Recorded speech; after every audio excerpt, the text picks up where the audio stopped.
First off, on behalf of the entire Mariner organization, we would like to again congratulate Edgar Martinez on being elected into the National Baseball Hall of Fame as part of the 2019 class. Edgar becomes the second Mariner to be elected to the Hall of Fame, joining 2016 inductee Ken Griffey Jr. The class of 2019 includes today's game era electees Harold Baines and Lee Smith, along with recently elected Roy Halladay, Edgar Martinez, Mike Mussina, and Mariano Rivera.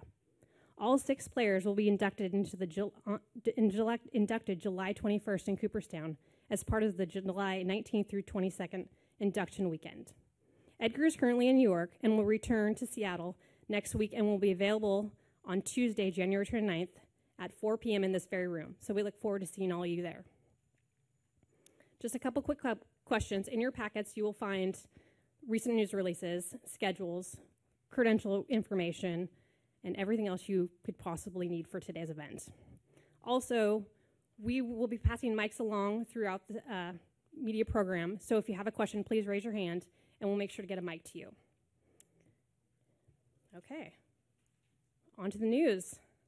The Mariners report to spring training in only 18 days.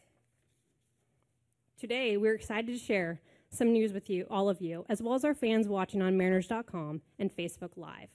In 2019, we will continue the true to the blue, but when we arrive to Peoria, Arizona, our jerseys will consist of a different shade of blue. In addition, we are introducing a new cap that will be worn this spring and during batting practice throughout the 2019 season. The new spring training jersey will utilize the color that the Mariners fans will remember from the 1970s and 80s. Powder blue makes its return to the Mariners color palette and will be combined with the Mariners' current word mark on the front of the jersey. The blending of old and new create a new look similar to the approach we took with our retro cream jerseys that are worn at T-Mobile Park every Sunday. The new powder blue jerseys will be worn in Arizona during spring training. Also, there will be a new all-navy cap that features an innovative design and a unique head mark. It's the first new cap since the Gold S was introduced in 2015. The new logo combines the Mariners M with elements of the compass rose. The only other M that has appeared on the Mariners cap was the throwback Trident logo. As mentioned earlier, the cap will be worn during spring training and during batting practice throughout the 2019 season. Both the spring training jerseys and cap will be available today to purchase at T-Mobile Park Mariners Team Store and also at any of the Mariners Team stores located in downtown Seattle or at the Alderwood South Center and Bellevue Square malls, and also online at Mariners.com. We would like to thank the team at Major League Baseball Design Services for their assistance in these 2 new uniform elements. And with that, let's begin the program. First up, we got Senior Director of Public Information, Rebecca Hale, who will give us a quick ballpark update. Good morning, everyone. Do my own name card. Really quickly, some of you may be aware that we are putting in new sod at T-Mobile Park. This is something that was planned after the Enchant holiday event that we had here on the field. It was from October to early January, so we are replacing all of the grass, and it's 100% Kentucky bluegrass. It's being grown at the Country Green Turf Farms down outside Olympia. The process of putting the grass in is going to start tomorrow morning, so right around 10 o'clock. It'll take 2 to 3 days, and everything should be ready, according to Bob Christofferson, for opening day. T-Mobile Park signage, we are working with the City of Seattle right now on permits for demolition of the existing signage and then installation of the new signage. Principally, the major projects will be the home plate gate, the left field gate, and the big clock sign that's on the light tower in left field inside the ballpark. Once we get the permits, we'll start demolition and then do the installation very quickly after that.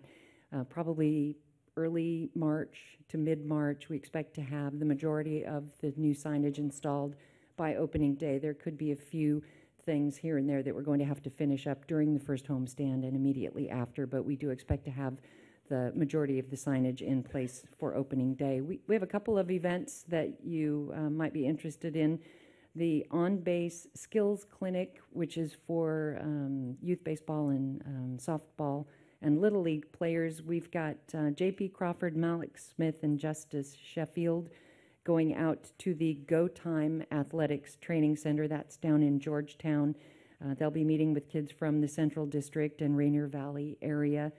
And we will have media time for those three players if you have questions for them, starting at 3:30. The clinic itself is going to start at 4, and it'll go until about 6 o'clock. And then on Saturday, right here in this space, we've got a coaches clinic with Scott Service, Andy McKay, and Mark Zender, who some of you may know is the head baseball coach at Kentwood High School, and he's the creator of the Mariners Grand Slam baseball, softball camps that are held around Western Washington. So we'll have about 200 youth baseball, softball coaches here, and they'll get tips about how to structure their practice, create a positive playing experience, some of those kinds of things, and that starts at 10 o'clock here in the interview room. I'm sorry, in the Ellis Pavilion. And that's about it. Any questions? Good. Next up on the program is Vice President of Marketing, Greg Green, who we like to refer to as Vice President of Fun and Entertainment around here. Thanks, Kelly. Good morning, everybody. Excited to share with you several great events that we have coming up for our fans this season at T-Mobile Park. Good morning. Starting with the return of Fan Fest. When the team gets back from Japan, they will work out here for 2 days at T-Mobile Park, and we will have a Mariners Fan Fest on March 23rd and 24th. That is a Saturday and Sunday. Fans will get an opportunity to watch the workouts. They'll get to participate in lots of great Fan Fest activities, and it should be a fun couple days at the ballpark. The fun continues the next 2 days when we have 2 spring training exhibition games against the San Diego Padres, one in the evening on Monday, March 25th, and one the next afternoon on Tuesday, the 26th at 1:10. And then it's great that fans will be able to get into all 4 events at a great price. All of them are priced at $10 for adults. Kids 14 and under are free for Fan Fest and the exhibition games. Fans can sit along the main level during the exhibition games between the foul poles for $10, or kids are free. Fans can also get a fan pack and get into all 4 events for just $25. Speaking of great prices, our value games are back. Our Mariners value games are back this year. We've added one. We have 30 value games, including weekdays, weekends, and holidays. Prices are $15 in the bleacher view sections and $30 in main and terrace club level. We all know things kick off here at T-Mobile Park on March 28th with opening day, the pageantry of the red carpet introductions, the Make-A-Wish child that christens the bases with Run Around the Bases. It still makes me cry even after we've done it 20 years in a row. It's a really special day at the ballpark, and we can't wait to celebrate. A lot of great promotions and giveaways, including some that fans will be able to update their wardrobe, starting with the Mariners Hoodie Night on April 12th. The first 10,000 fans are going to get this nice lightweight Mariners hoodie to bring to the ballpark. A couple weeks later, fans can pick up this neon retro Mariners fanny pack on April 26th, free for the first 10,000 fans.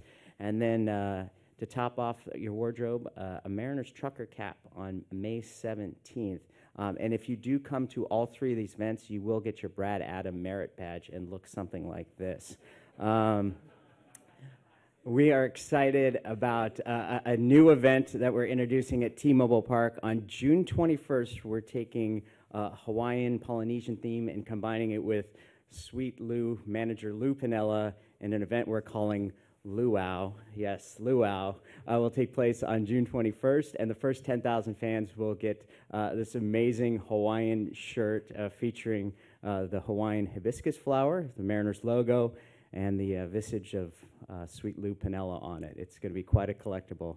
On July 4th, on the 4th of July holiday, we have an afternoon game against the Cardinals, and the first 10,000 fans can get this really nice tank top. And I just want to take a moment to recognize somebody in this room who's had a terrific off-season and has been really dedicating himself and working out hard. Greg Johns, you look terrific. Thank you for modeling the tank top for us. We appreciate it. Yeah. You're a terrific model. And look for that the rest of the year, by the way, on Mariners Vision. Some great collectibles coming up at the ballpark. We have Mitch Haniger 5-tool bobblehead night on April 27th. It's Mitch's first bobblehead.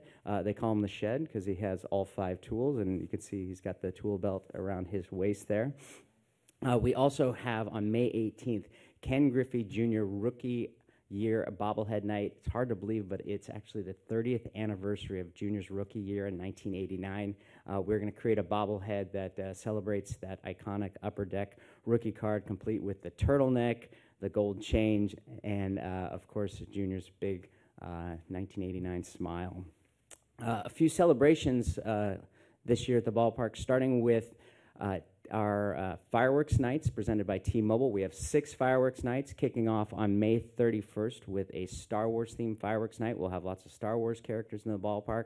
And excited to announce right here that we play on June 1st at the ballpark. And that night is also the exact 40th anniversary of the Sonics championship over the then Washington Bullets in 1979. So during a special pregame ceremony, we're going to welcome back several of the former players, Coach Lenny Wilkins, in what's sure to be a memorable celebration for the Seattle sports community as we celebrate the Sonics' 40th anniversary on June 1st of their championship. Going back a decade further, it's also the 50th anniversary, hard to believe, of the Seattle Pilots and their 1 year down in the Rainier Valley in Six Stadium. We will be wearing throwback uniforms of the Seattle Pilots on June 22nd versus the Orioles. They'll also wear throwback uniforms. And the first 20,000 fans will get the Seattle Pilots cap complete with the scrambled eggs on the bill there. This year, obviously, as Kelly mentioned off the top, is going to be a celebration all year and all summer of Edgar Martinez. He will be inducted into the National Baseball Hall of Fame on July 21st. We have an afternoon game at 1:10 versus the Angels here at T-Mobile Park. We will have the gates open at 10:30 for the fans to come in and watch the ceremony as it begins in the ballpark on Mariners Vision. We'll also have a special Hall of Fame Day placard for fans that come to the game at T-Mobile Park on that special day. We're also proud to announce today that August 9th through the 11th will be Edgar Martinez Hall of Fame weekend at T-Mobile Park. We'll have special events on all 3 days. Friday, August 9th, will be Edgar Martinez Hall of Fame Bobblehead Night. Edgar will be holding his Hall of Fame plaque. On August 10th, the Saturday 10 o'clock game against the Rays, we'll have a special ceremony celebrating Edgar and his induction at 5:30 on field, and all fans will receive a replica of his Hall of Fame plaque. And then on Sunday, August 11th, the weekend will conclude with a special giveaway for fans to receive a replica street sign, Edgar Martinez Drive street sign. All 3 of those giveaways will be for the first 40,000 fans. And it should be a terrific weekend, a terrific year at the ballpark, and we look forward to seeing fans. Fans can get updates at mariners.com/promotions. Thank you, Greg. Yeah, good morning. Thanks for having me, and questions. Let's get started.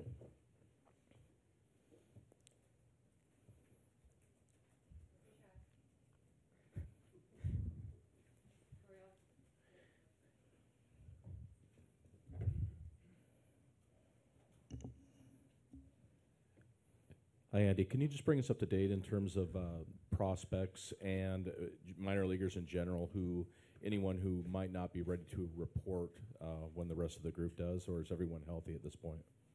The only player as of right now would still be Carlson, who, he's still a long ways away from pitching for us. But in terms of the players we recently acquired and I guess the players that industry-wide you'd be consider our top prospects, they are ready to go. And many of them are already in Peoria. We've had players reporting as early as last week, and we have quite a few players down there right now. Yeah. Andy, you have a lot of your top prospects getting big league invites to camp. What are you hoping that they get from going to major league camp with some of these guys?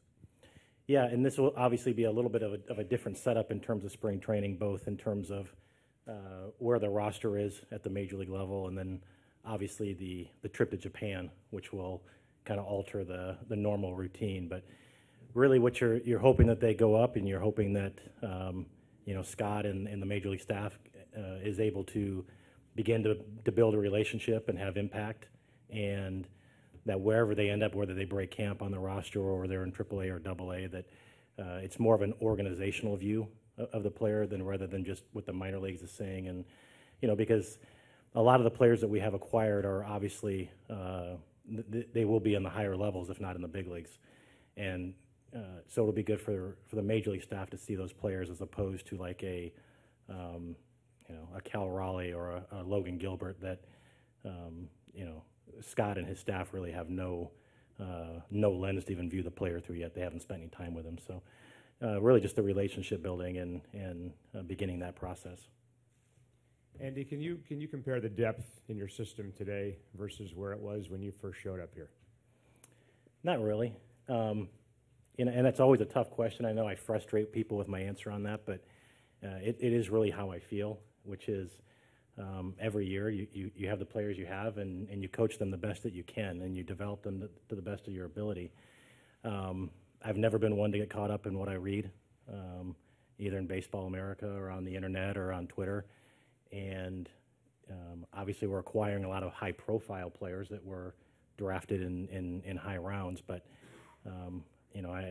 our system does a really good job of treating every player like a prospect and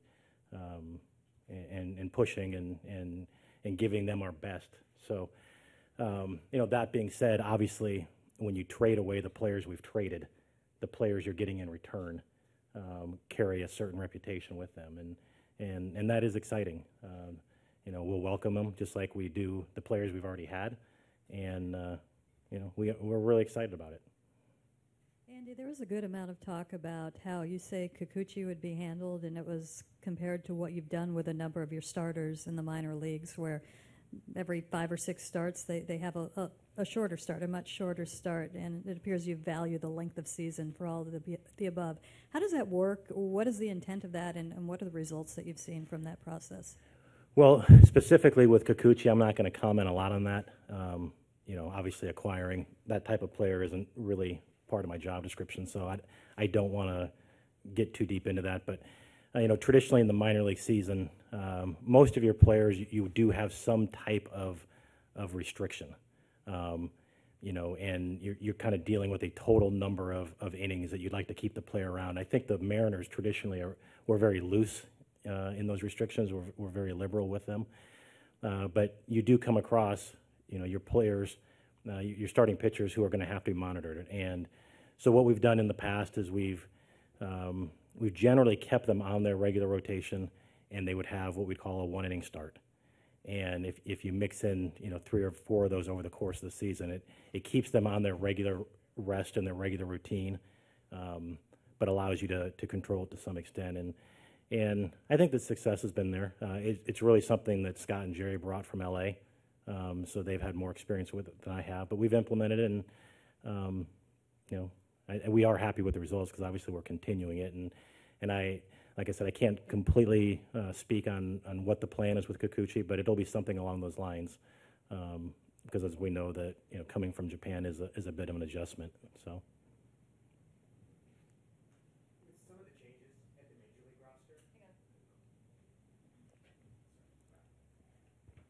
With some of the changes at the major league roster, does that impact the timeline for development of any of your younger players? Will guys move through the system quicker?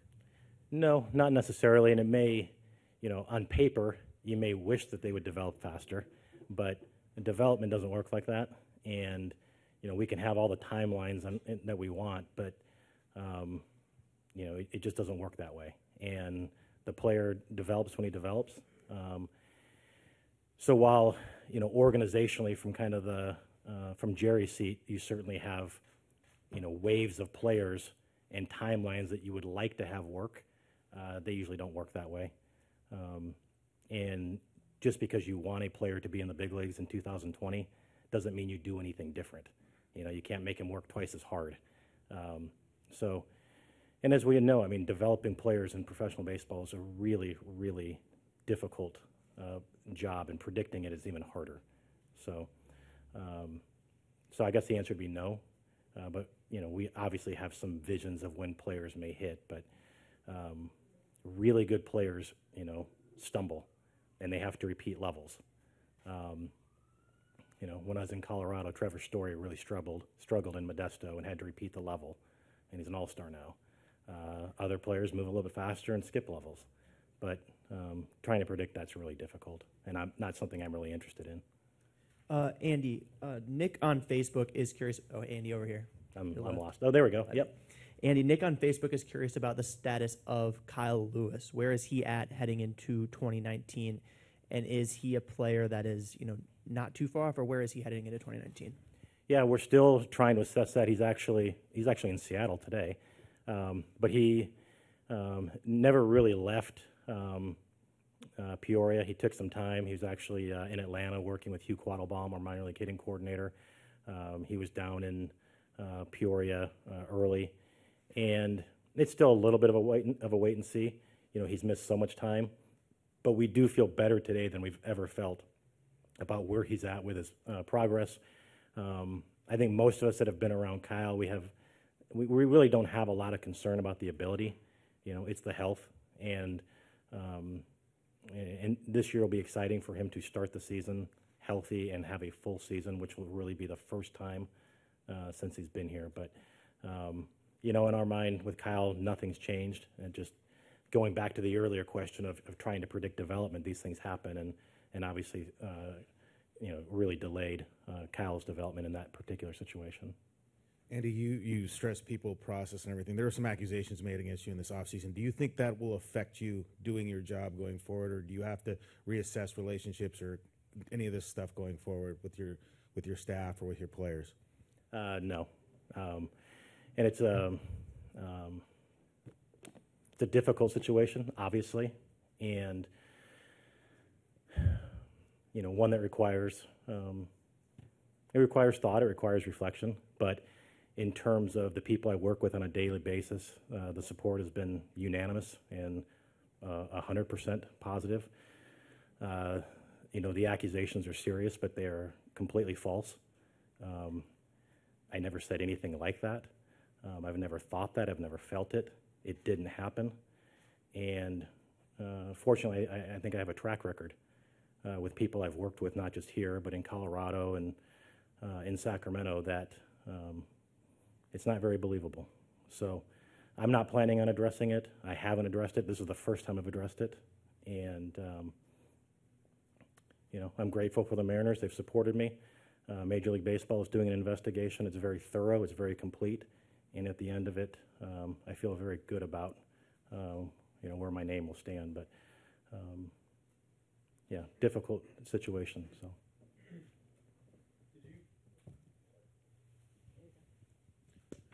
And you kind of talked about Kyle Lewis a little bit, but coming back from obviously a really big injury for him, it was a long season for him. What this offseason specifically, where he puts the emphasis for him, and I guess what have you kind of seen as he's kind of going about recovering from that and trying to? It's just time.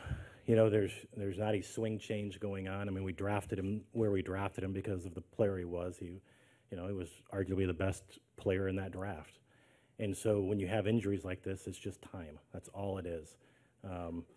And you're waiting for the body to heal, but you're also waiting for the mind to heal, and that mental part of getting over that injury and trusting it, and knowing that when the ball's hit, you can go get it, and you're not going to hurt yourself, or when it's time to slide.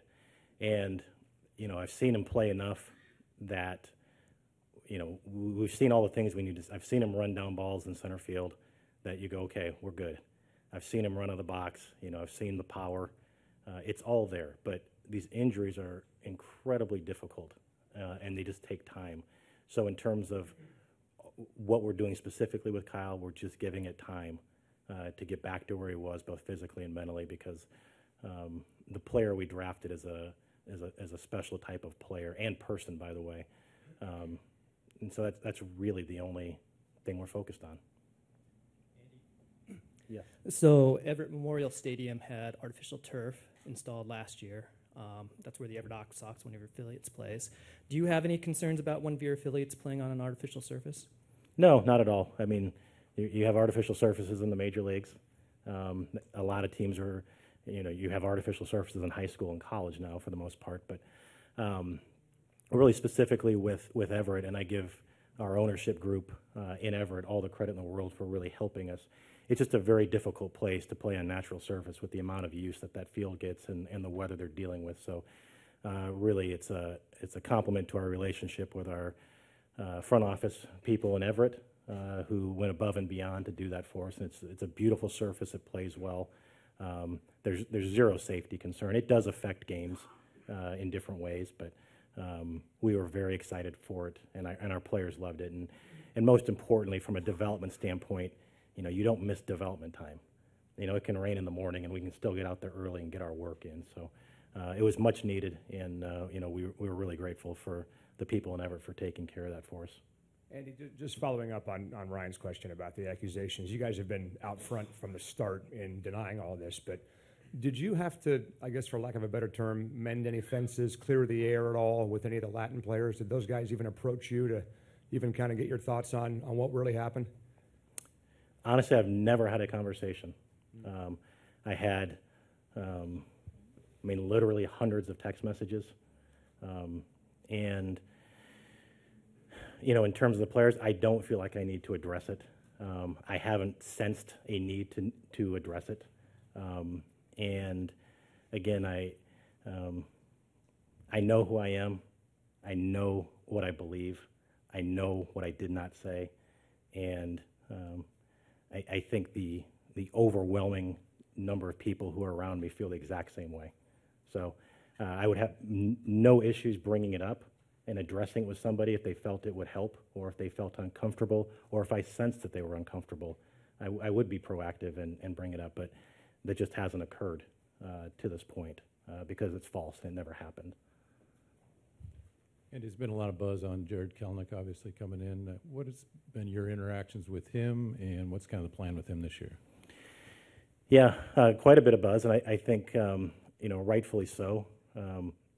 We've all enjoyed getting to know him a little bit. Another Mariner from the great state of Wisconsin. It seems like Wisconsin and New Jersey are the hotbeds of Mariner people, but it seems like a wonderful kid. His trip to Seattle, for example, none of us really knew about it. That wasn't something we created. I found out about it when I got an email, or a text. Hey, did you know anything about Jared in Seattle today? And no, I knew nothing about it. So, we've all done our digging. We've all reached out to people with the Mets or amateur scouts who knew him. Or I spent 5 years managing in Wisconsin, so I've got a lot of contacts there. And we feel like our amateur scouts felt like he was the best player in that draft. So, just yesterday somebody sent me a link, and I can tell you he's strong. He was moving a lot of weight yesterday in the weight room on one of the social media pages. So we are excited to get him in here, and we'll treat him like we treat everybody else, which is a human being with a dream, and push him as hard as we can to try to help him. But we are excited to have him, absolutely. And that's why you have to give up players like Robbie Cano, and those players don't come along easily. So. Hey, Andy, quick question on one of our newest prospects, similar to Jared from Hunter on Facebook. He's curious about, what's your opinion of Shed Long? I know Jerry's talked about developing a little positional flexibility. How does he fit into the future? Yeah, again, another very athletic player. When we all kind of got word that, hey, this might happen, there's a chance here, very excited. And again, the positional flexibility is something that, I don't think is as hard as people generally think. If the player wants to do it, it usually moves pretty quickly, certainly with that type of athlete. And so again, it just kind of follows along with what we've been doing. Is we're adding, we basically traded a top lower level draft pick for somebody who, might be similar, just a few years ahead of him on the curve. So we spoke with him. We're excited. He's actually reporting to Peoria Sunday night, and he'll be active in the weight room and out on the field on Monday for us down there. So another guy that showing up early, and excited about what's going on down there. you knew what you had in Evan White with the glove and just the progression he had with his swing this past year. How does that change his timeline and where you think maybe he starts his 2019 season? Yeah, I don't know. Again, the timelines are completely unpredictable, but agree. The glove is kind of an overwhelming, like, duh.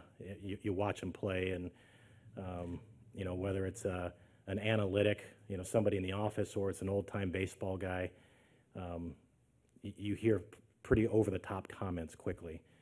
Throughout the fall, you constantly heard, this guy's going to win multiple Gold Gloves at the major league level. So right now, he'll start in Arkansas for us, and obviously the way he finished last season, he did make some adjustments to try to get the ball up in the air. Exit velocity is real. He hits the ball really hard. It just goes into the ground too much. And over that last 5 or 6 weeks, he was able to make an adjustment, and probably wasn't a better player in minor league baseball the last 5 or 6 weeks of the 2018 season. So he's worked hard for it, and he's another person that we've drafted who is a really impressive person.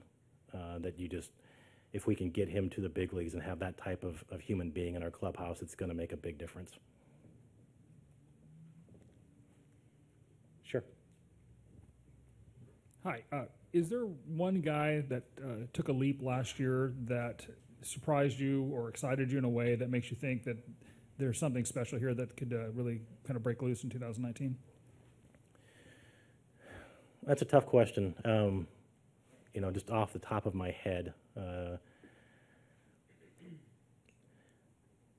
it might be a little bit of a, not the answer you're looking for, but, getting to know Julio Rodriguez, for a guy who hasn't played in the United States yet. And, he's got that very charismatic personality. He loves everything about baseball. He's always smiling. He's just that guy that whether it's in the classroom or hanging out with the teammates or just sitting in the dugout, before a game, he loves everything about being a baseball player and happens to be really good at it. And, his growth off of the field in terms of English, our cultural programs, he's really exceeded our expectations there. And, so bringing him over to the United States for the first time for our high performance camp was exciting, and he took to it well. And, that was his first time over here, and he handled himself very well. So the whole package of Julio is something that we're all really, I guess the word would be excited to watch this play out. So you mentioned waves and correct of prospects. When you look at developing a wave of players, do you like them playing for multiple years together at different levels? Absolutely. And, this is one that, I can't give you an analytic or I can't give you an algorithm for why this works. But when I was in Colorado, it was kind of set up the same way. When I was there, we weren't winning in the big leagues, but we had these waves of players of LeMahieu and Blackman and Arenado and AAA, and then you had the Bettis, Tyler Anderson, John Gray, Eddie Butler kind of below them, and then you had the David Dahls, and those players getting to compete with each other and get to know each other and develop real friendships and trust with each other, it's absolutely important. And when you can have those groups of players that kind of come through the system together and know each other, when they get here, they're actually doing it with somebody that they've hopefully spent 2 or 3 years with. So I do think it's important, and I don't think there's really any pushback on that. I know Jerry feels the same way, and so to the best of your ability, without putting the player at the wrong level for him, you do want to try to pocket players together and have them move through the system if that's at all possible. But again, you can draw up good plans in January, and then someone gets hurt and someone plays better than you think, and then someone doesn't play as well as you think, and those pockets tend to break up maybe a little bit more than you would like. So, yeah. One last question for Andy. Thank you, Andy. Okay. Thank you very much. Okay, next we have Mariners General Manager Jerry Dipoto.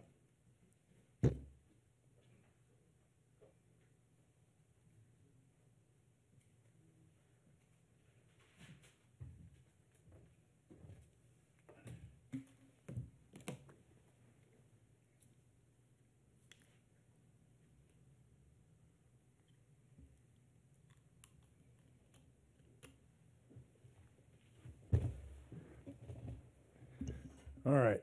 Well, since we were just here not too long ago regarding Yusei Kikuchi, I probably don't need to spend too much time updating you on our offseason to date. I'll just give you a pretty broad overview of where we started and where we are today.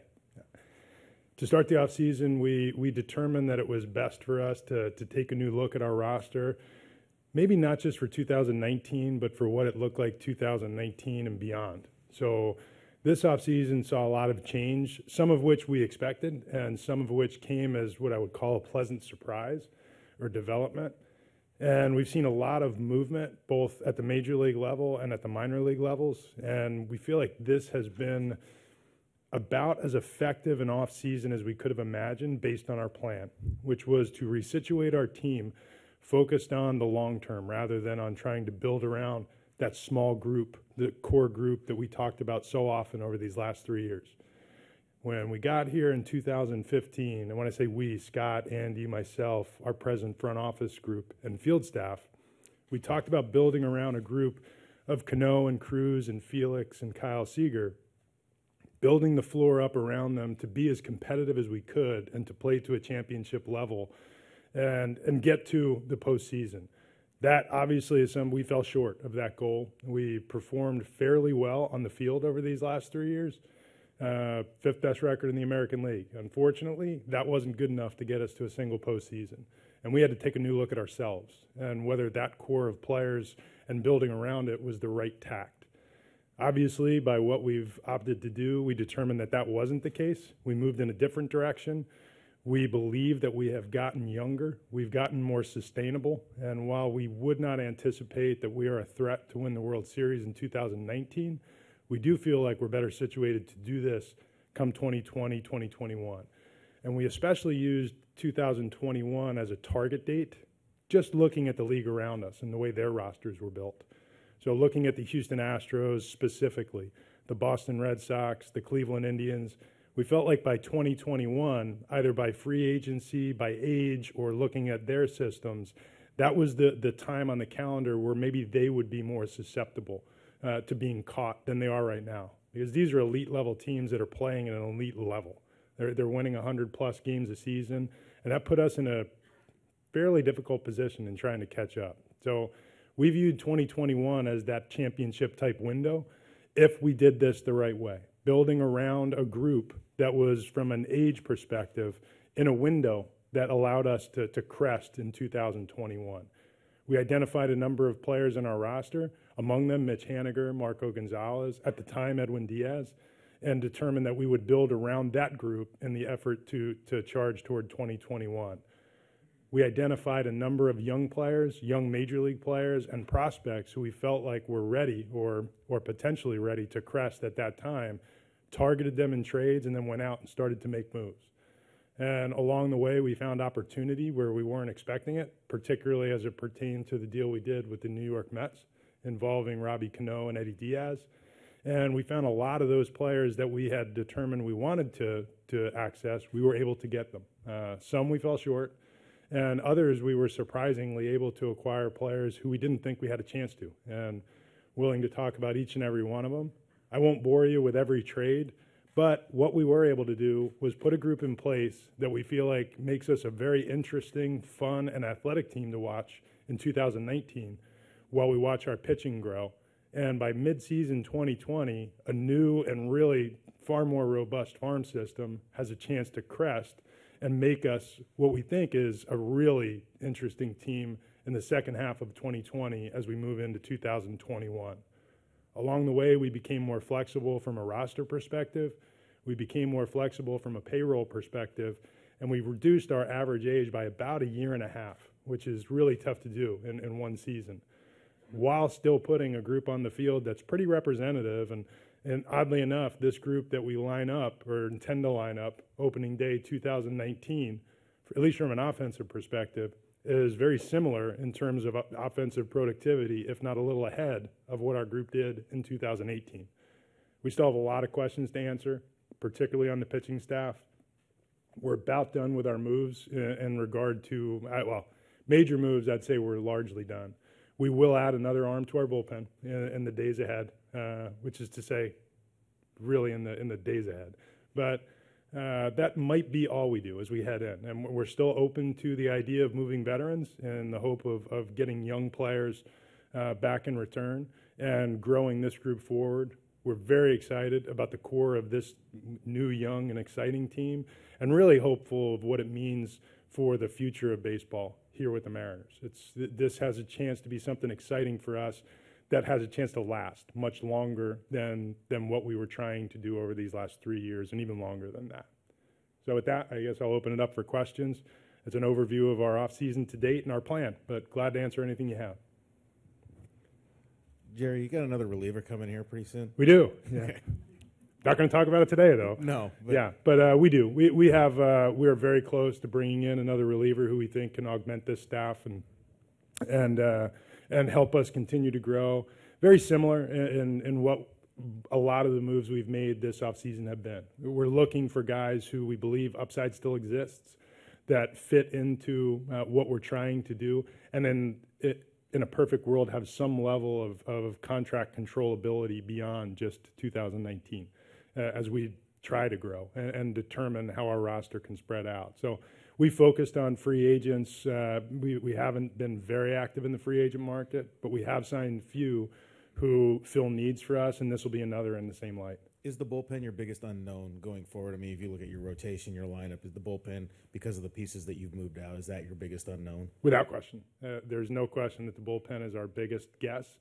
You know, from a starting rotation perspective, I feel like we are in a similar place as we were a year ago, with even more upside, with Yusei Kikuchi, with Justice Sheffield, with Justin Dunn and Eric Swanson.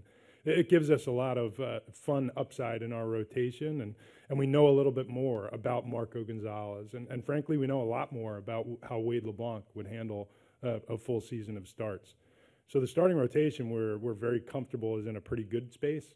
The bullpen is right now a work in progress. We're going to use it as a proving ground. There's going to be a lot of opportunity down there, and I think opportunity for young player is what you're looking for, and most of the guys down there will be young. Jerry, a question from social. Michael on Facebook says, it seems like you've got a bit of a logjam at first base, DH. We got Jay Bruce, Edwin Encarnacion, Ryan Healy, Daniel Vogelback. How do you see the combination of those two positions shaking out in 2019? Just as that, a combination. You know, first base designated hitter for us is a combination effort. You know, Jay Bruce will play some left field. He will play some first base. He will get some reps at DH. We intend to have his bat in the lineup frequently, you know, more on a regular basis, and really like the addition of Jay in our clubhouse as a veteran leader through this season as we try to grow as a young group. Edwin Encarnacion is proven productivity, and he's going to play on a regular basis and likely be a staple in the middle of that lineup that we can grow around. And with Vogie and Ryan Healy, both of them are still young players with a chance to grow and move forward. It'll be a challenge to see how we can balance the at-bats, but there'll be a rotation that we use as we get into the season. We'll figure out what that is. One thing that I've learned over 3 decades in baseball is that while you think you might have depth in a certain area, it often doesn't work out that way. So, you know, we'll let spring training and as we move toward the regular season tell us a story about the best way to use our players. The thing I know is that group has youth, it has veteran experience and productivity, and it also has some roster flexibility that we'll take advantage of. Jerry, the theme of the bats, at least you've picked up, is you just see the on-base percentage of all these guys and guys who at their respective levels can get on. And how big of a theme for that was for you this offseason to be able to get guys who get on base and get back to that as your identity? Yeah, I mean, it's always my theme. And I've talked before about you can only access what you can access. This year, we accessed players who get on base more and have, I guess, generally are younger with on-base skills and some level of sustainability because we were using a different currency to acquire them. So long and short is it depends on how much you want to spend as to the quality of what you can go buy. And you know, we went out and we brought players in like Malik Smith, like Omar Narvaez, like Edwin Encarnacion, who do have a history of getting on base, and we added that to a group of guys that have a history of getting on base. And I think as a result, our lineup gets better. But in so doing, we were trading off a lot of good major league players in order to access that. And, we realized that you have to give to get. Hopefully this lineup is able to do what these guys have done through the course of their career and get on base regularly. That wasn't an accident. We do want to control the strike zone. We do want to get on base. It's always been our theme. And in years past, or as specifically in 2018, we didn't do it well. And it wasn't because we didn't intend to do it well. It was because we couldn't access players who naturally had that skill. Now, this year it's a little more built out in that regard. Jerry, over here.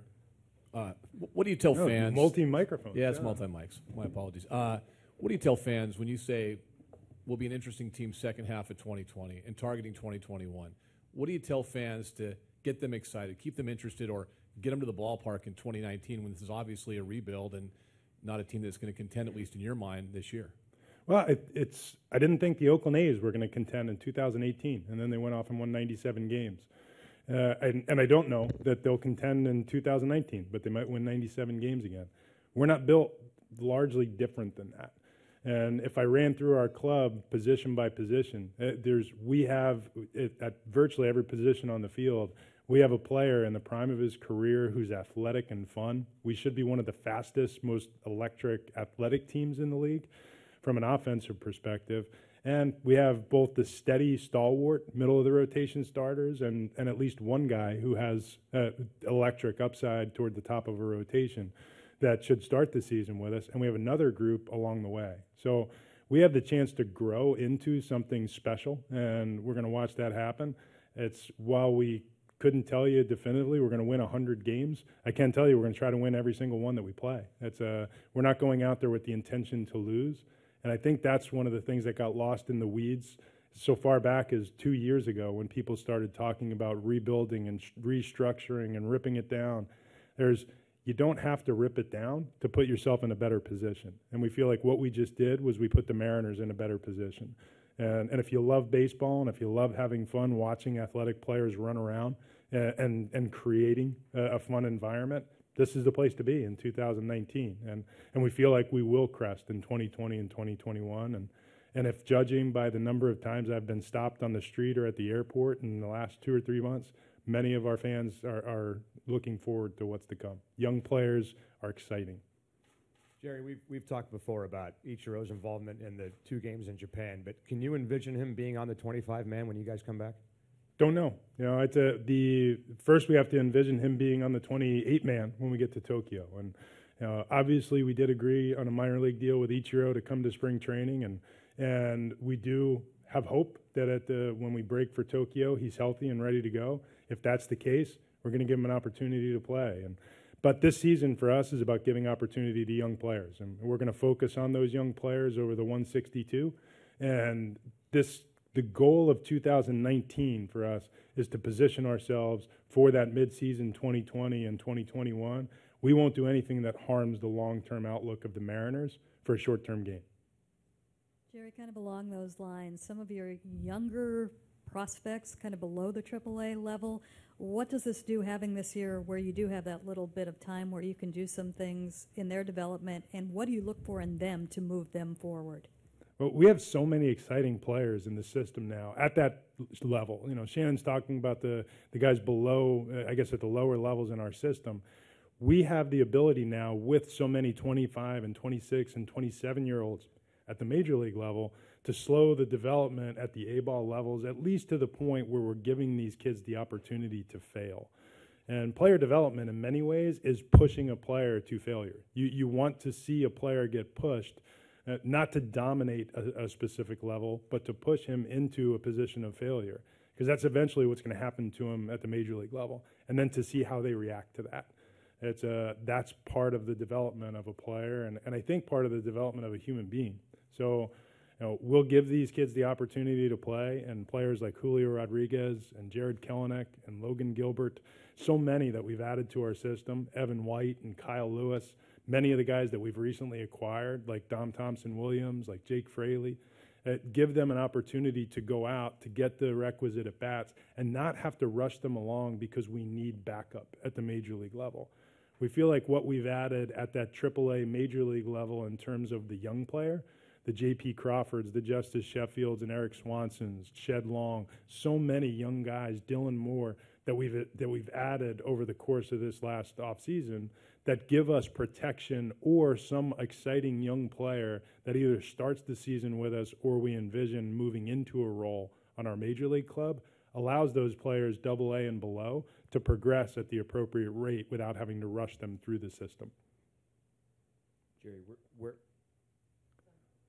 where does Felix slot into all of this? Do you see him working more out of the bullpen? Like you mentioned, a bunch of guys will get turned. Do you see him working out of the rotation? And what have your off-season conversations with him been about this? Not really had off-season conversations, which is the norm. Felix went home, and he's preparing to be a starting pitcher for us, which is what he'll be. I've mentioned it publicly. There's really no consideration to Felix pitching in our bullpen as a regular event. He's a starting pitcher. That's what kind of stuff he has, is starting pitcher stuff. He needs the game to evolve to use all of his weapons. And frankly, his strength is not necessarily coming out and firing in the first 20 pitches.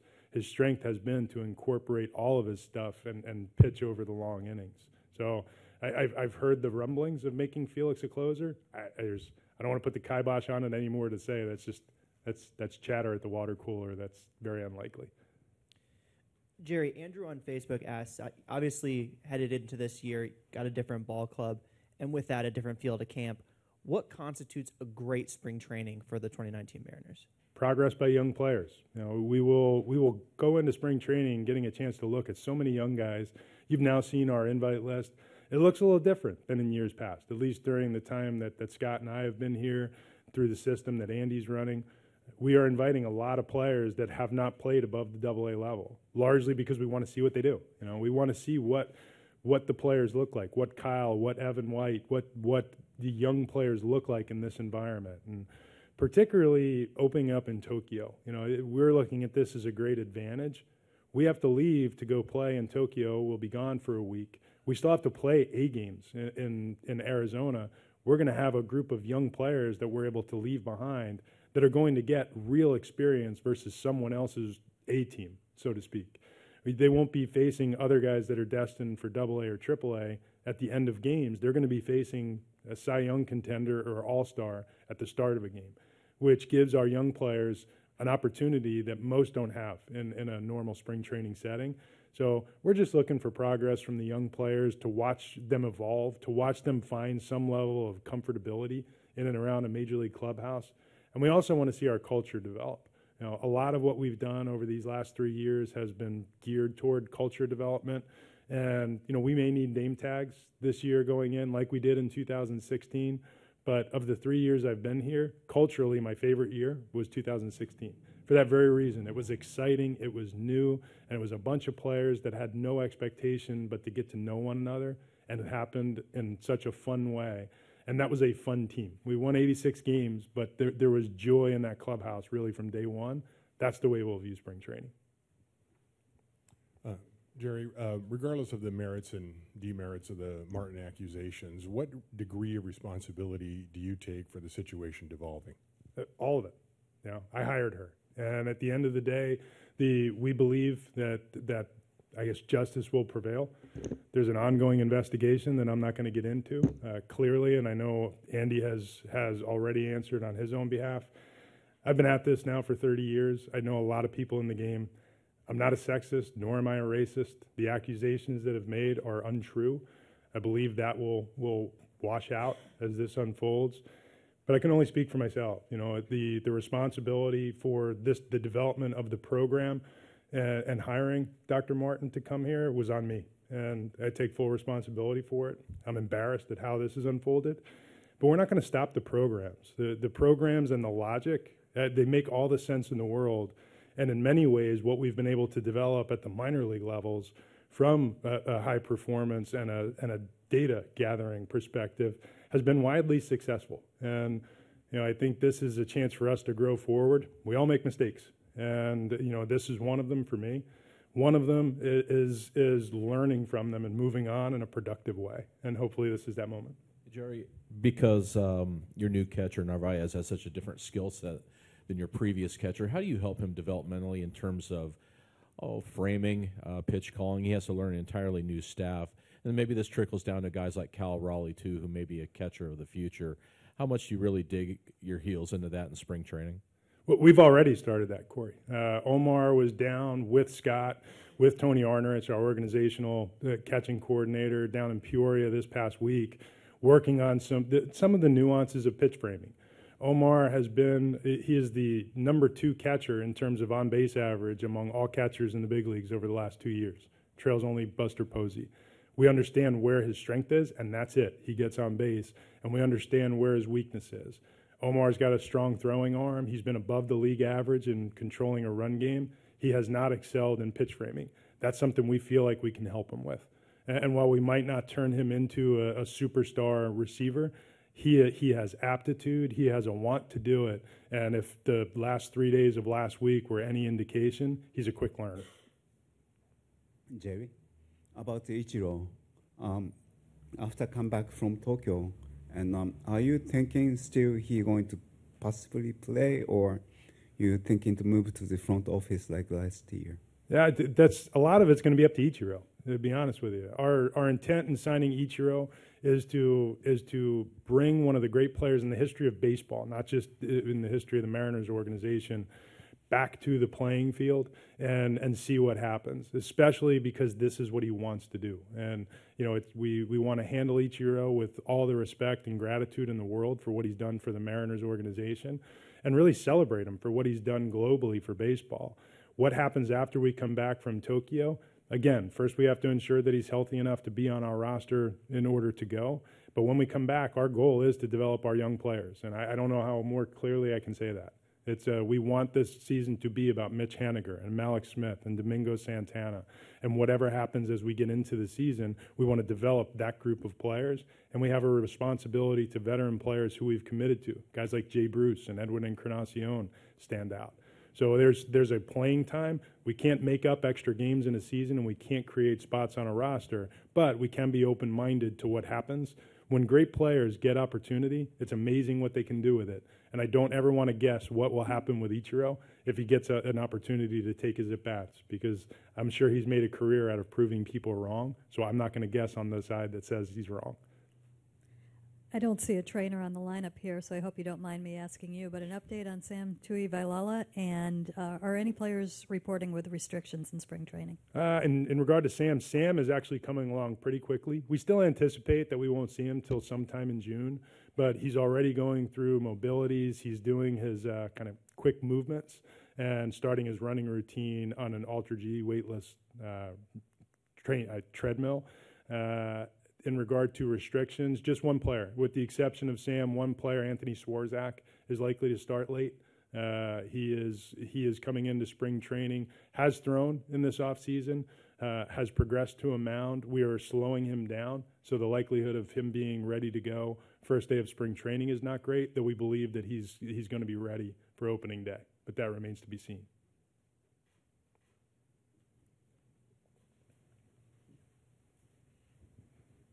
Yeah, Jerry, you kind of mentioned some of the veteran players, and I just kind of wanted to curious about how difficult some of those conversations have been with some of those guys and what their roles are going forward, other than building trade value and where they belong on this club too. Well, there's not many of them, but the conversations have been really easy. And I'll use Jay Bruce as an example. There's the day we acquired Jay, he was very excited for it. Could not wait to get to Seattle to find a house. This guy has leadership qualities. He's been on really good teams. He's been a really good player in this league, and we feel like he stands as someone who can teach a young group around him, and I believe he's embracing it. I know with Edwin Encarnacion, Edwin is just a look straight ahead, quiet professional who goes about his business, and he's going to produce. I think the group around them is largely young major league players, some of whom, like Mitch Haniger or Malik Smith and Omar Narvaez, have already established themselves in this league.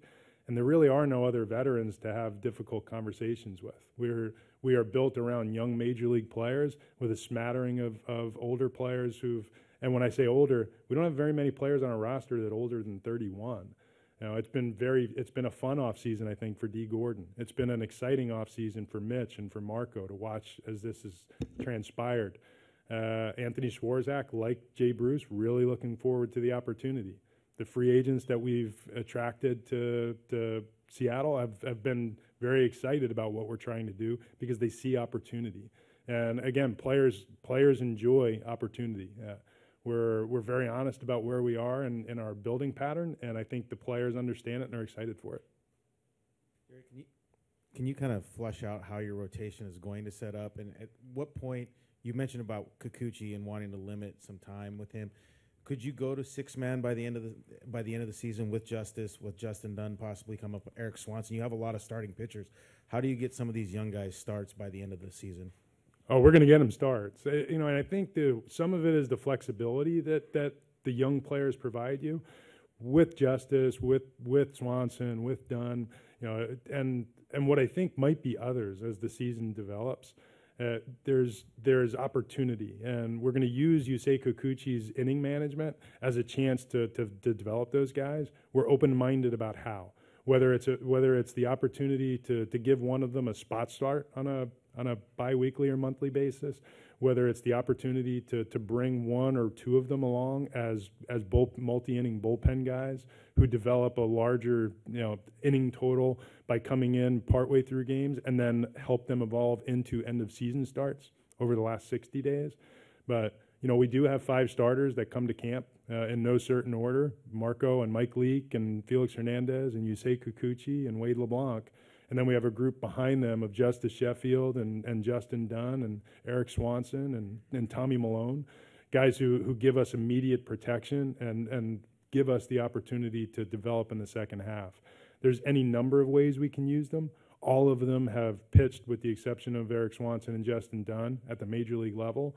And we're going to give them the opportunity to fold in over the course of the season. But again, just like we talked about with our position player group, our primary goal this year is to develop those young players. So when we feel like they are ready for the opportunity, we want to give them every chance to succeed and to stick. We don't want to push them into failure at the major league level. We want to give them the opportunity to learn those lessons. And if they're ready on opening day, they will take their turn opening day, and we'll be flexible with the players around them. But right now, the commitment to those 5 I mentioned first, it's up to Scott what order they pitch, and we'll take it from there. But we won't let anything stand in the way of developing the young players when it's their time.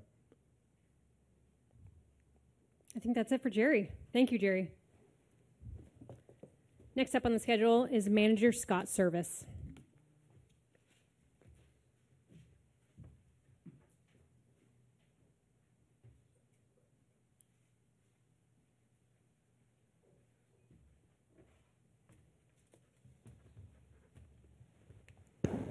Good morning.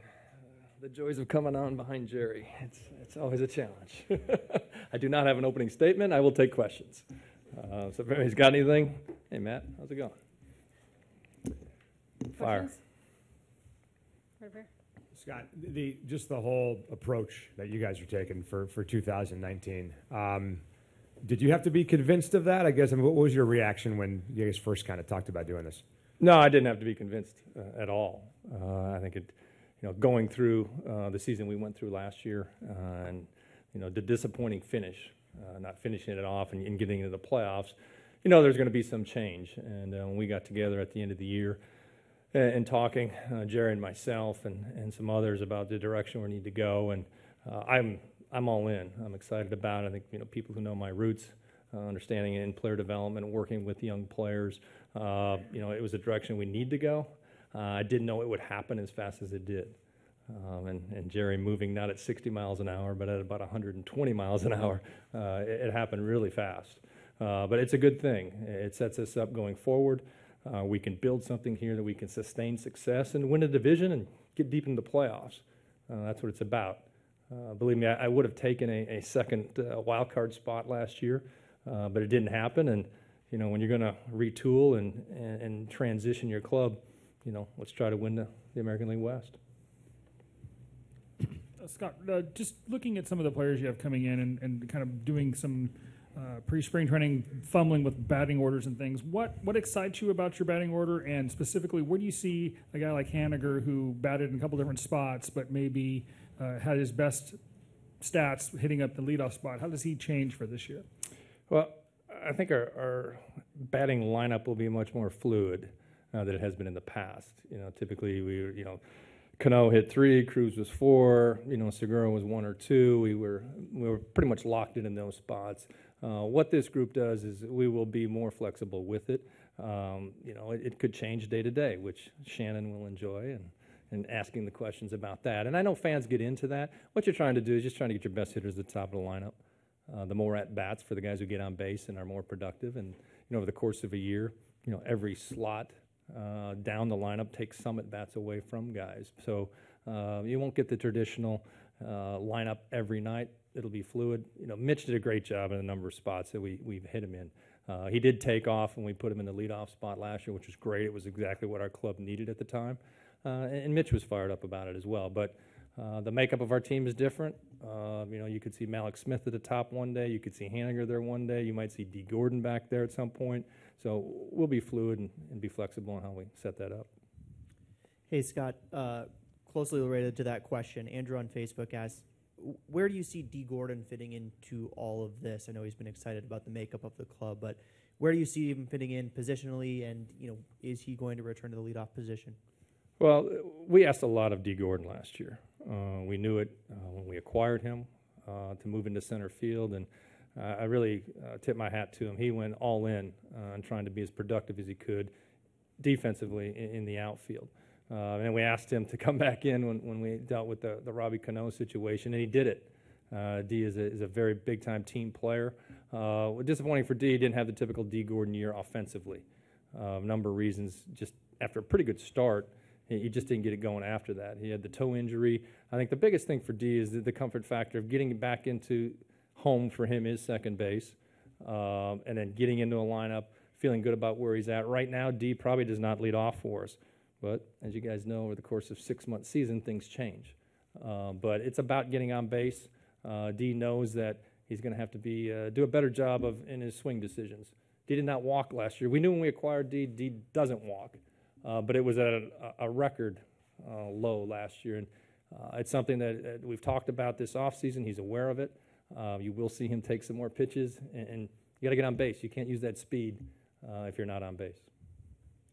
You're going from a very veteran and established clubhouse to a clubhouse I think will be a little in transition early and then young.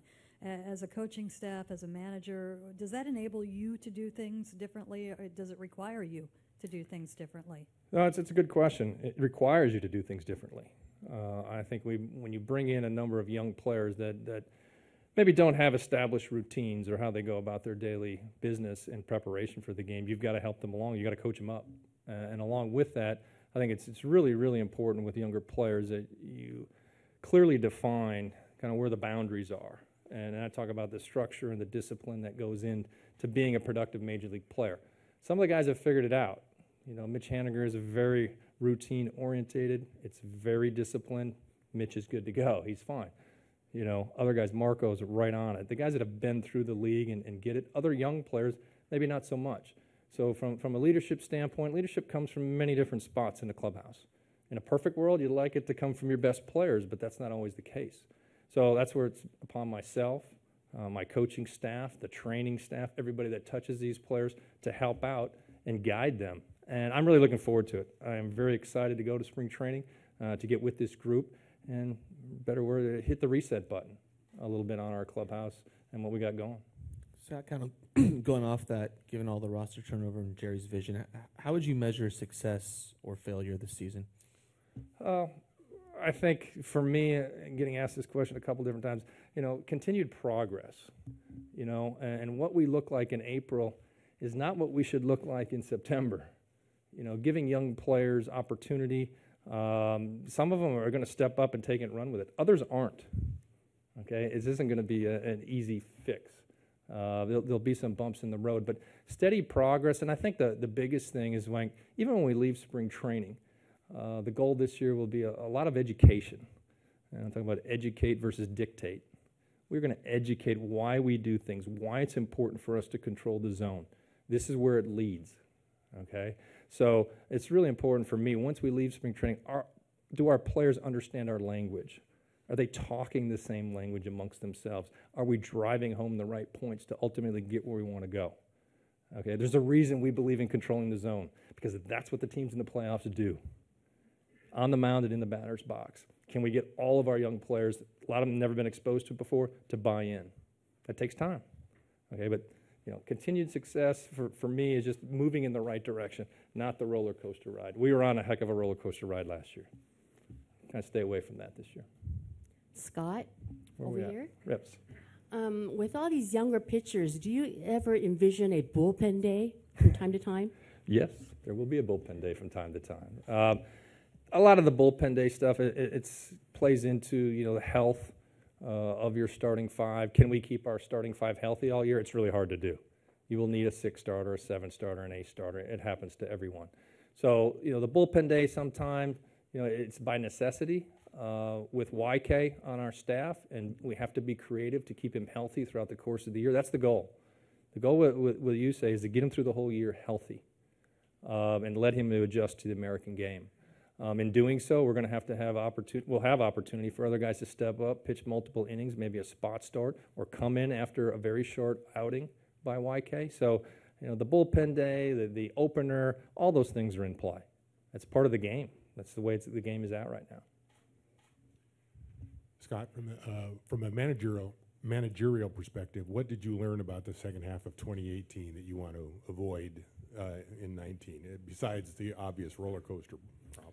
Yeah, no, good question. I think what do you learn? You got to learn every year. I've learned something going through the job, and certainly last year we were at the ultimate peak. We were riding it very high, and what I learned is when it would start sliding, it started getting away from us. Our foundation wasn't solid enough to stop it. And for me, that foundation is that you go back to your identity, and our identity is controlling the zone. We didn't have players that were capable of doing it and getting on base in a consistent manner to create scoring opportunities. Our pitching far exceeded the expectations. Where we were a year ago, every one of you guys was wondering why we didn't go sign a big-time free agent starting pitcher. We didn't think we needed it. I think we were right. Now, did we get more out of some guys? Yeah, we got a lot more out of Wade LeBlanc than we expected. Marco Gonzalez, we were all in it. Mike Leake is as consistent as it gets.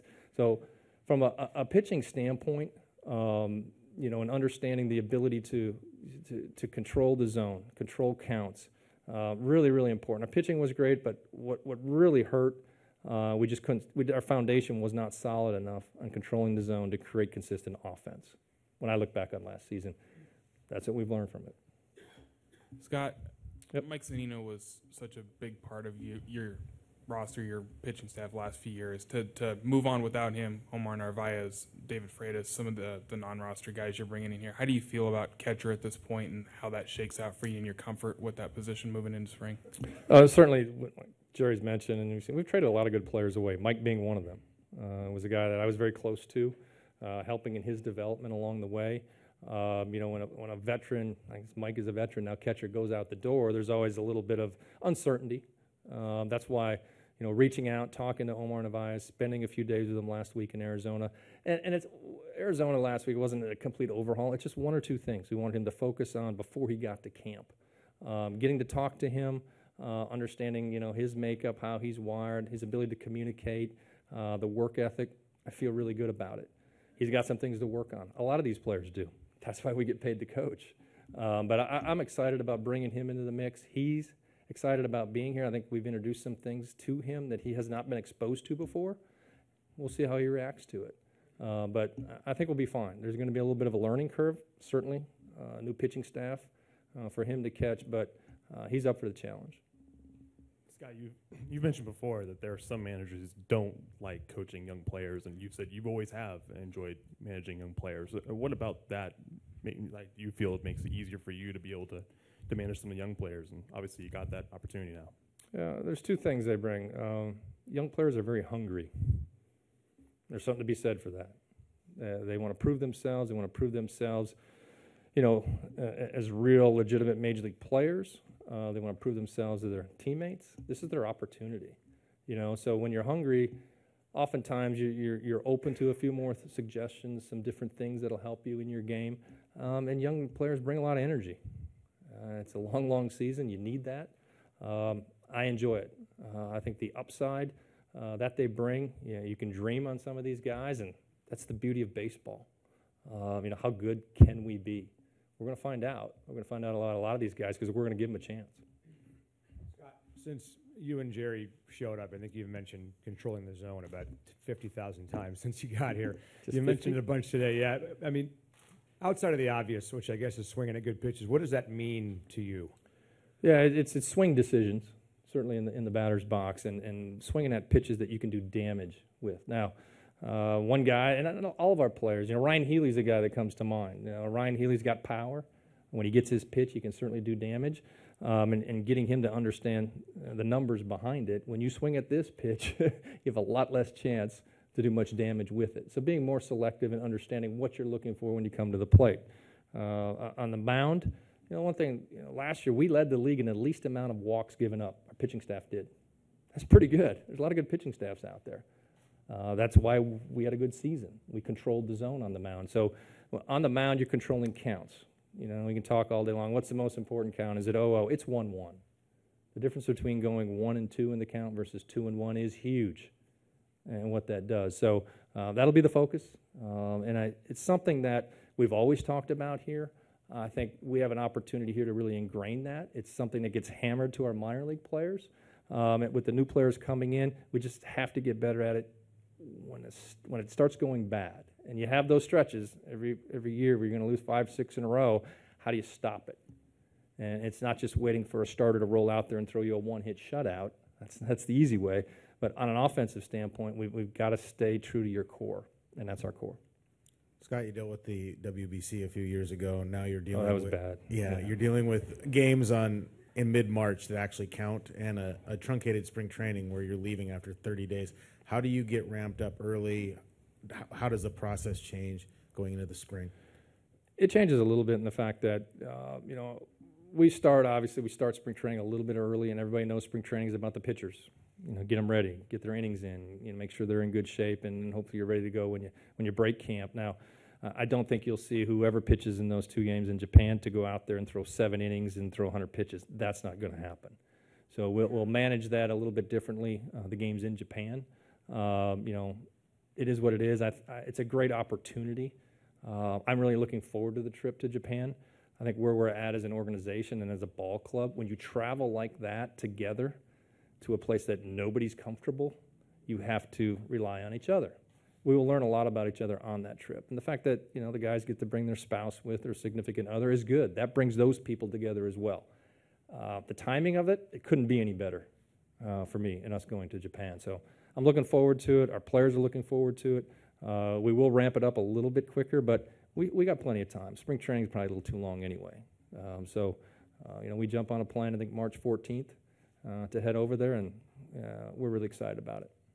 Scott, and the industry sort of views the stolen base a lot differently now than it did 10, 15, 20 years ago. You have a couple guys at the top of the order that certainly have plus speed. How will that sort of work with the rest of your lineup, which appears to be a little bit more diverse than it was last year? Will your inclination to run be a little greater, and just your overall feelings on the stolen base in this day and age? Well, it's still a weapon in the game, and some teams have totally disregarded it. They're not willing to take the chance. Is it going to get thrown out? Does it stop innings? It's a big part of what some of our young players bring to the table. Not only that and what it does during the game, but it allows their personality to come out. We all know what Dee Gordon's thinking when he gets on first base. He can't wait to run. That's what we want to see out of Malik Smith. That's what we want to see out of J.P. Crawford. Those type of guys that have the ability to go, and they'll have the freedom to go. I still have the freedom to put the stop sign on once in a while as well, but that's how we're built. I think it's an exciting brand of baseball to be able to play. It's another weapon that you got to take advantage of it, and we've got the athletes to do it. So we're going to stay aggressive. We're going to stay with that plan, and these guys will be on the green line. Scott, can you talk a little bit about your new coaching staff, and in particular your new pitching coach? Yeah, we did make some changes there. Edgar stepped back. Great for Edgar. The timing, I think, maybe he anticipated or was hoping things would work out the way they did. So, we bring in Tim Laker as the new hitting coach. Tim had been in the Arizona Diamondbacks. I've known Tim a long time. I played against him. He was an ex-catcher. And then along with him, we'll have a couple of younger guys assisting him. So we'll get back to more of the standard setup, kind of the head hitting coach and the assistant hitting coach. Those two guys, Jarrett DeHart and Dustin Lind, are two guys that were in our minor leagues last year. Really advanced, and their understanding of swings and the technology tied to it that a lot of our players are really into. So being able to speak the language, and Tim Laker is into that as well. Really being able to connect with our hitters is a big deal. As you know, these guys go out during the off season. Many of them have their own swing coaches or gurus, and it's really important they understand we're communicating, connecting with the same language. We've got that. On the pitching side, Paul Davis comes in. Paul comes to us from the Cardinals. Been in their system the last 4 or 5 years, minor league coordinator. Paul really dialed into the biomechanics of pitching and the analytical side of that. Excited to have him on board. It's a little bit different perspective for us. And Jim Brower, who also was on the staff last year but was in the dugout more, helping out on the analytical side as well, will move to the bullpen. Brian DeLunas, who was in our bullpen last year, did an outstanding job his first year ever in professional baseball. We moved Brian into a little bit different role. He's going to kind of oversee all the pitching throughout the minor leagues, as well as you'll still see him in uniform when we're at home at the big league level. So those three guys focusing on our pitching and our pitching development. So I think it's a really good setup.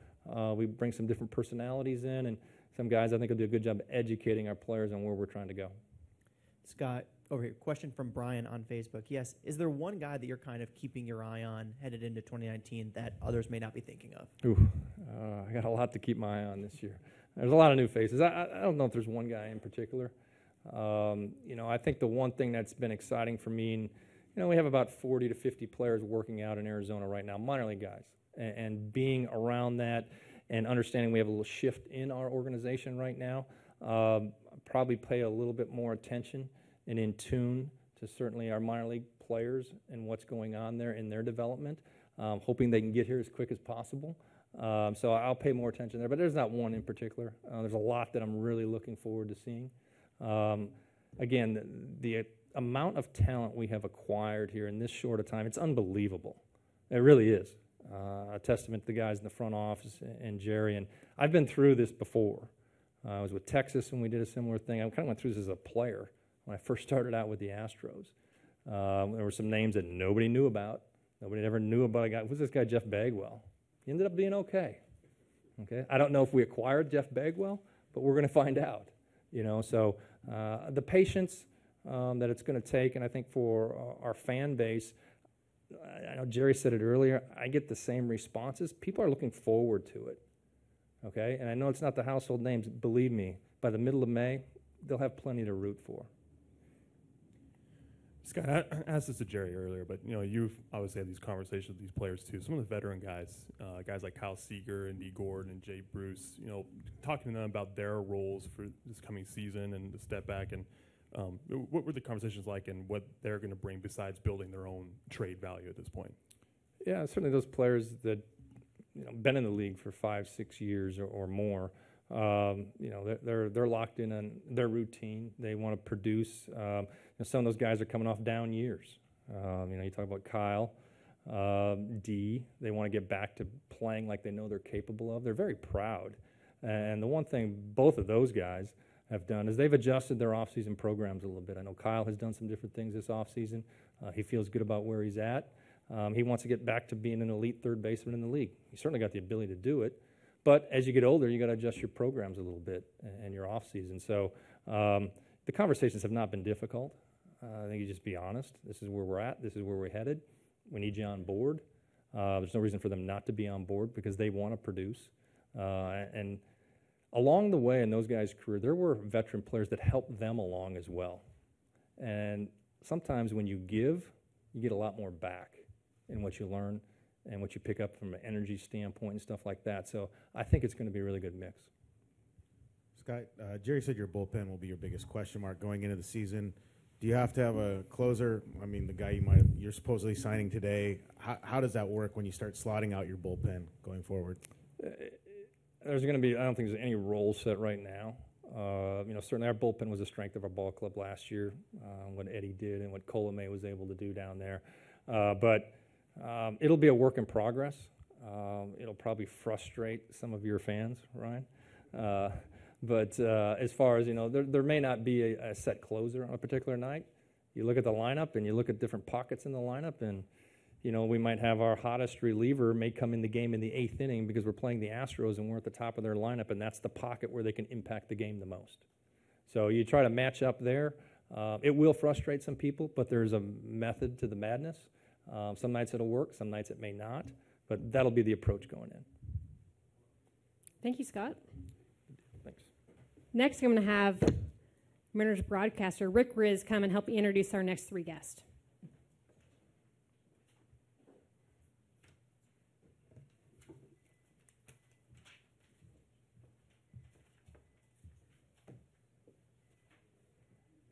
Thank you, Kelly. How you doing? Hi, ladies and gentlemen. Now we get a chance. Hi, Shannon.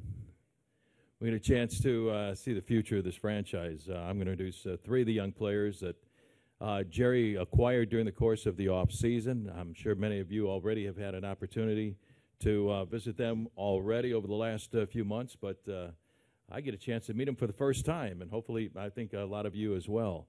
So let's get to it. Let's have some fun. I want to introduce 3 young players that are going to play a huge role in the rest of the history of this franchise. I want to introduce a young man. He's 24 years of age. J.P. Crawford, shortstop, traded away by the Phillies. Jerry acquired him from the Phillies along with Carlos Santana in December. Came up with the Phillies in 2017. Played in 49 games with the Phillies last year. First-round pick by Philadelphia in 2013. And the cousin of former Major League outfielder Carl Crawford. Ladies and gentlemen, J.P. Crawford. Right here. Yeah. Appreciate that. And next to JP is center fielder Malik Smith. I love this kid's personality. We had him on our Hot Stove show a few weeks ago. Jerry acquired him from Tampa Bay along with Jake Fraley in November of last year. He had a heck of a year last year with Tampa Bay. Hit .296, a couple of home runs, 40 runs batted in, and 40 stolen bases, a .367 on-base percentage. 5th-round draft pick originally by San Diego. Made his Major League debut with the Braves. Then the Mariners acquired Malik from Atlanta on January the 11th of 2017. 77 minutes later, he was traded away to the Tampa Bay Rays for Drew Smiley on that same day. We're happy to have him back. Center fielder Malik Smith. And also Justice Sheffield. So we're going to... Hi, kid. I do that all the time. 22 years of age. Look at that smile. Pitcher Justice Sheffield. Jerry picked him up from the New York Yankees along with Eric Swanson and Dom Thompson Williams in November of last year. Came up with the Yankees last year. Appeared in 3 ball games. And in September of last year made his Major League debut with New York against the Boston Red Sox and had a scoreless inning against Boston. Had a heck of a year at AA Trenton and AAA ball last year. And we're happy to have him in a Mariners uniform. Let's hear it for Justice Sheffield. All right. All right, young men, let's find out a little bit about who you are. It's my first time getting a chance to meet you as well. We're so happy to have you in the Mariners organization. JP, tell us a little bit about where you grew up and tell us and the media a little bit about JP Crawford. Well, I'm from Long Beach, California, born and raised. I love my dogs. I have 2 Huskies. They're brothers. Their names are Loki and Thor. Love them to death. You guys will see plenty of them.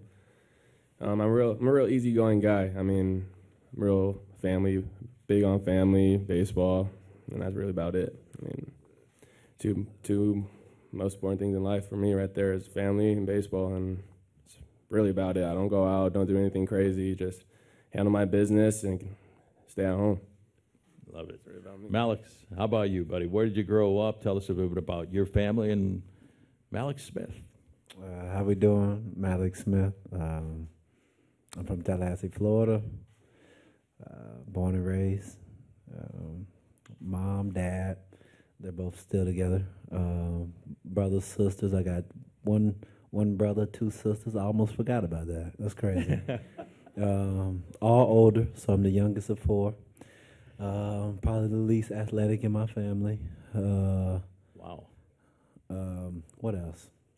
I got 4 dogs at my mama's house. I brought up dogs because JP brought up dogs, so I'm topping that. I'm doubling that with 4.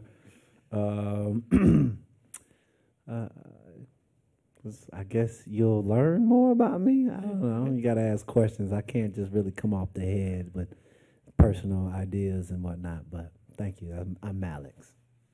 It's great to have you here. How about you, Justice? Tell us about growing up where you did, and where was that? Tullahoma, Tennessee? Yeah. South of Nashville, north of Chattanooga? Tell us a bit about you and your family. Yeah, well, you said it. I'm Justice, Sheffield. First off, excited to be here.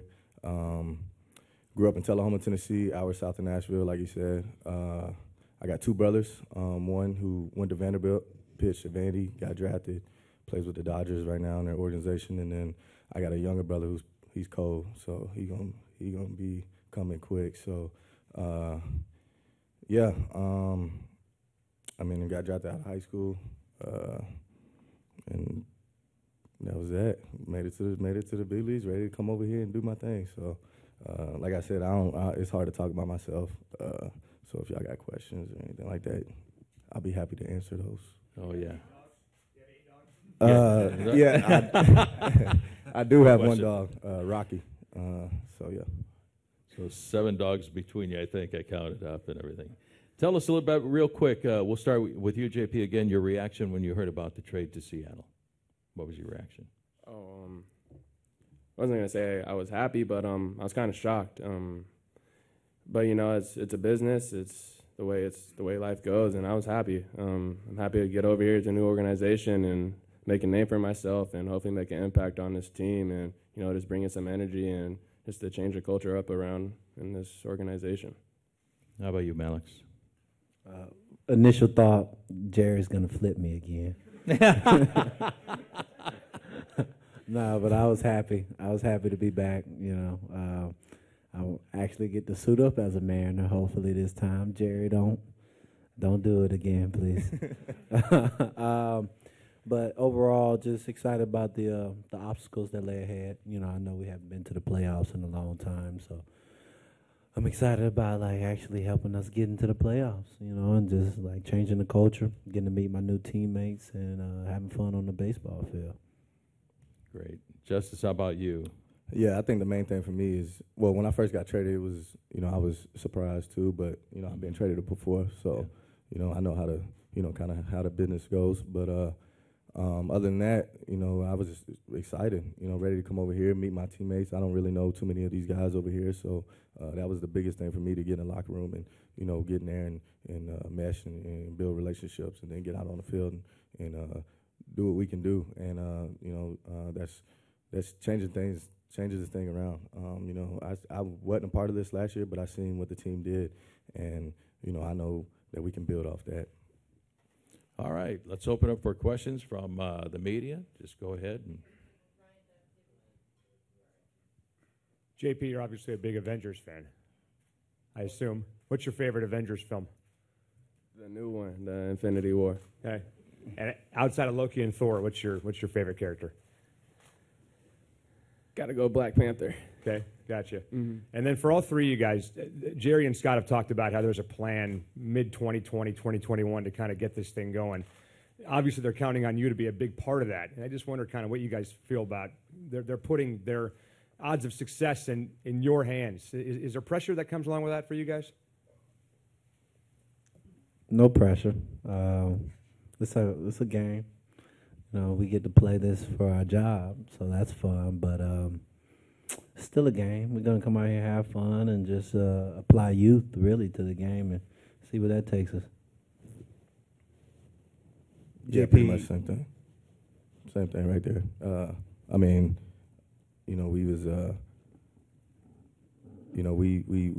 We're young, so we're going out there. We're gonna have fun. We're gonna play hard, and we're gonna do what we need to do. But we know what our job is, and that's the main thing. Just going out there, having fun with our teammates, and then we'll see what at the end of the year, what kind of year we had and things like that. But the main thing I think is to go out there and have fun and, learn every day and get better every day as a person.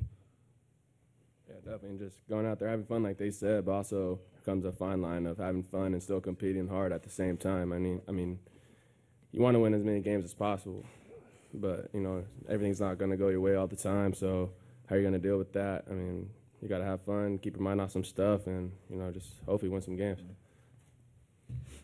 JP, you made your debut last year, or you made your debut a few years ago, but much was expected, and that you never really got consistent playing time. Do you feel like there's a true basis of what you could be as an MLB player, and what did you take away from kind of those starts and stops of being up with the Phillies? I was blessed enough to live out my dream. Playing in the major leagues, not everything went my way, but, I was handling adversity, had some tough breaks. Broke my hand, had an arm injury. But I was still out there trying to do anything I can to help my team in any way. Was out looking at film, helping some guys out, seeing, what kind of pitches he's throwing, like in the same sequence or whatnot. And, just come over here and hopefully make a name for myself. Hopefully I get that chance, and if I get that chance, I'm not going to let it go. And so work my hardest every day to, secure that spot. Question from Andrew on Facebook for all three of you or anybody who wants to take it. What are you looking forward to most about playing for the Mariners? Obviously, it's a a different situation and something new, but is there something that caught your eye that you're really looking forward to? I don't know about these guys and where they played before this, but I'm going to enjoy fans in the stands, so that'll be that's a big one for me. So I'm going to be excited about that. I'm looking forward to seeing those seats full. For me, it's probably just looking forward to getting out there and playing with my team. I had Dee Gordon called me the day after I got traded, and he just kept talking about how, we got a young group, dynamic group, and how the locker room was just all energetic and everything, and that's who I am. I like to go out there and have fun, play loose, chill my team, and that's how I play good. I can't be uptight. So when he told me that, I was like, oh yeah, that's me. I'm ready. Yeah, Dee texted me too the day I got traded, and just for him to go out of his way to text a first or second year guy, it shows a lot about him and the leadership qualities of this team, and I can't wait to get going, and hopefully I can become a leader too. Hopefully we all can, and just move in the right direction. Two of you guys mentioned Dee Gordon as the guy who reached out to you, but I was curious, with so many new faces on this team, there are 40 players at the end of the season, and now there's 19 of those left, fewer than 20 at least. So with so many new faces, how do you go about, how important is it to be able to get everybody together and have a chance to kind of meet some of the guys before spring training too, and how many opportunities have you had to do that?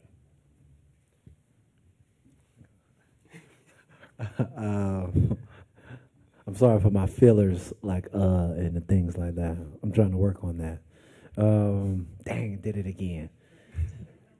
It's always good to, introduce yourself to everybody, but you don't really get to feel like each other's presence until you're with one another day in and day out, and you're seeing each other's habits, things that you want to learn from the next guy or teach and apply. So it's good to meet everybody beforehand, but we'll get a better understanding of one another when spring training starts and the season rolls around.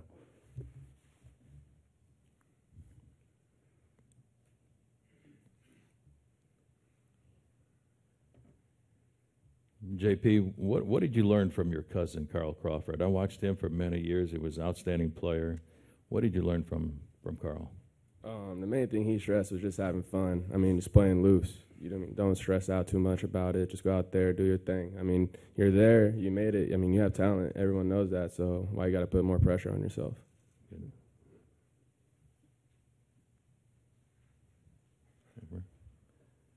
Malik's 40 stolen bases last year, third most in the major leagues behind Whit Merrifield and also Trey Turner.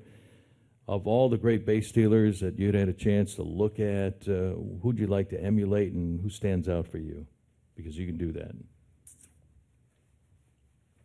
So you have your almighty Rickey Henderson, of course. You love him. He stole a lot of bases back in the day. As I watched the film, though, I just don't think guys are taking that much time anymore. So maybe like modern day, I like D. You know, I know D didn't have the year that he was expected to or wanted to last year, but the years prior, he's been very relentless on the base path, and I'm excited to learn from him. And just being able to be right next to him and see the certain things that he sees on the field, and just learn whatever he is willing to teach, really, and apply it to my game. And then we can have a competition about who can steal the most bases after that. So. You had, 88 one season in the minor leagues, right? Yes, 88. We're going to see another 100 stolen base guys. That's the plan, you know. You show up with that plan every year. How it falters and, what type of bumps you hit in the road, it's still yet to be seen. Love to see you do it, kid. Can I piggyback on that one? Who wins in a foot race, you or Dee Gordon? I knew that question was coming soon. I've never raced him, so I can't say who or what, but I'm going to say it'll be a quick race. So, JP and Justice, can you help facilitate that race in spring training? I'll set it up. Yeah, we got it. We got it. Set that up. I want to see that too. I got to see Are it. either of you going to join that race? I'll be his coach. I'll stick to pitching. I don't run much. Well, curious. I mean, obviously, you all have had to heard the step back 2019 season sort of, approach from what Jerry DiPoto and Scott Service kind of talked about. But y'all, how do you reconcile that with knowing who you are and the kind of players you guys are and what you want to produce in 2019? How do you reconcile the fact that they want to step back in 2019 with, obviously the things you guys want to accomplish? Well, that's something that y'all brought up. That's a statement that was made by. You all, personally, I can't look to 2020 with 2019 ahead. So every moment, opportunity, that we get 2019, we're going to maximize, the statement may be a step back, but, I don't think Justice or JP or myself plan on taking a step back for the 2019 season. We're going to put our best foot forward and see where that takes us. And more than anything, piggyback off the 2019 season into 2020. But, we're not worried about 2020. 2019 is here, and that's what we're going to focus on. Yeah, like you said, I don't know about y'all, but, I can't stand losing. The step back thing, I don't think these guys like it either. I think they know that we have talent to, strike a lot of people. And we're going to go out there every day, and I think we're going to strike a lot of people if everyone gains a little bit of momentum going forward. Everyone plays together hard, and everyone just, like I said, everyone takes a step forward. We could surprise a lot of people. So I'm excited to get going with this young group, and I think we're going to take a step forward. Yeah, I'm going to piggyback off that. When you got two guys right here pretty much saying the same thing, that, we going out there to handle business and, not worrying about no step back or whatever you want to call it for this next year. We know what we want to accomplish personally, and then when we get together as a team, we'll know what we want to accomplish as a goal. So, like I said, once we get out there, we'll have a room full of people with that mindset that that the setback season won't even we won't even think about that. We'll just be ready to do what we need to do. Question from Hudson on Facebook. Is there a player on the Mariners that you're looking forward to playing alongside with? It might be Dean, might be somebody else, but is there somebody that you're looking forward to playing with? Personally, Mitch. Can't wait to meet him, talk to him, figure out his mindset and how he prepares for the game. He had a really phenomenal year last year, and I want to learn how he did it and figure out how to put myself in a position to help him and vice versa. So that's my guy for right now. My guy is D. I can't wait to work with him in spring training, see what he has to say. Just pick his brain a little bit, being a middle infielder, and turn some double plays with them and seeing what we can do up the middle. And I'll probably be Felix, just because the career he's had, and a veteran such as him. It'd be great to get in a room and kind of sit and watch him go through what he goes through on a daily basis and pick his brain. You guys are all in your early to mid-20s, right? Justice, you're 22, I think. Is that correct? Yes. Do you probably look at Griffey and Edgar Martinez the way I look at, I guess, Babe Ruth and Ty Cobb, right? What are your thoughts or even memories of guys like that who were playing when you were just even babies or before you're born? Well, no offense, Edgar, but I just didn't pay attention to him that much. I'm just being honest. I was really, really young. But, you know, Hatback was Ken Griffey Jr. You know, I knew who that was. I still got posters of Ken on my wall. So, personally, I'm just excited about having the opportunity to, like, just hear what he has to say. Hear what he has to say about the game, about Seattle, and just picking his mind, you know. So, I mean, I'm definitely excited to see one of those T-Rexes, if not both of them at the same time.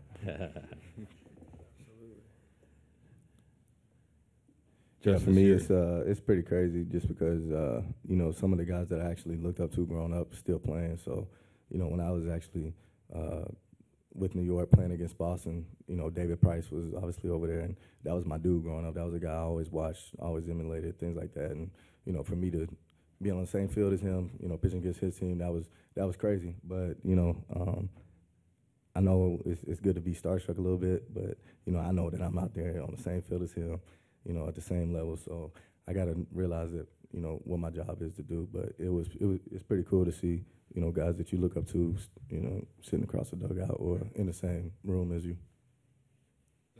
My guy was Jimmy Rollins growing up.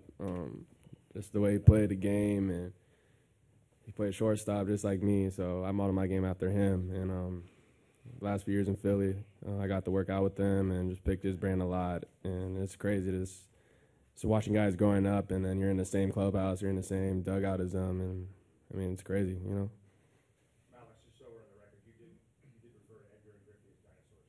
T-Rexes to be exact.